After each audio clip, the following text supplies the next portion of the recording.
Assalomu alaykum, hurmatli prezident. Bugungi kunda kombinatimizda 1145 nafar yoshlar mehnat qilmoqda. Og'ir sanoat bo'lishiga qaramasdan 123 nafarini men kabi yosh ayol qizlarimiz tashkil qiladi. Bundan tashqari 71 nafar yosh mutaxassislarimizni Italiyaning o'quv markazlariga malaka oshirishga jo'natdik va u yerda yangi texnikalarni boshqarishni o'rganib kelib, hozirda amaliyotda qo'llashmoqda. Majmuamizda issiq holda prokatlangan list o'ramlari ishlab chiqariladi. Bu list o'ramlari avtomobil sozlikda, vagon sozlikda va boshqa sohalarni yanada rivojlanishiga katta hissa qo'shadi.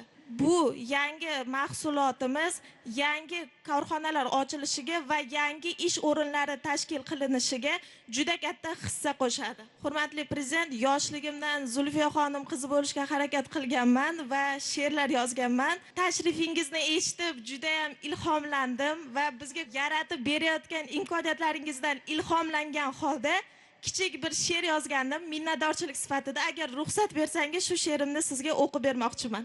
Olov bilan tillashar qo'lim, temirga jon beramiz har kun, xizmatdamiz qad rostlayotgan har bir bino inshoot uchun. Yangilanib borar shaharlar, yangilanib borar bo'stonim, temirdayin mustahkam mag'rur gullayversin O'zbekistonim. Metallurglar olov farzandi, matonati kuchi orida, mening ham o'z hissam bor bugun shu vatanning poydevorida. Bugun mana shu Dilnoza qizimni ham metallurgiyada ishlab, ham shoir bo'lganliklarini inobatga olib Sirojiddinga topshiriq bo'ladi. Istisno tariqasida Zulfiya mukofotini bersak nima deysizlar?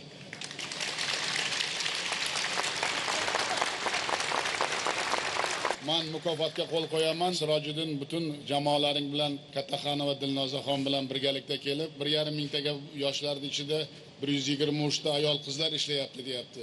Bu juda katta jasorat desak to'g'ri bo'ladi. Mana shoirlarimiz o'tiribdi, sizlarga ham ilhom berib, Dilnoza qizim to'g'risida she'rlar yozsalaring, men sizlardan juda minnatdor bo'lardim. Men qo'l qo'ygan farmonni Abdullayev bilan birga topshirish marosimi o'tkazamiz. Bu boshqa qizlarimga ham namuna bo'ladi. Dilnoza qizim, sizni tabriklayman. Jasoratingiz uchun rahmat. E'tiboringiz uchun rahmat.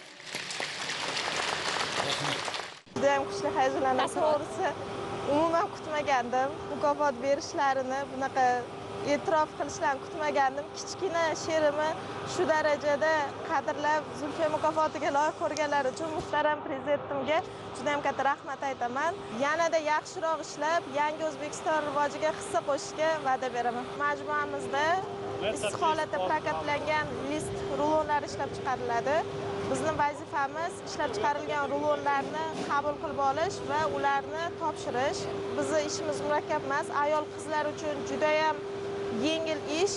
Asosan 1S dasturida ishlaymiz. Hamma sharoitlar yaratilgan. Uzmed kombinatga va hurmatli prezidentimizga bu uchun ham alohida tashakkur bildiraman.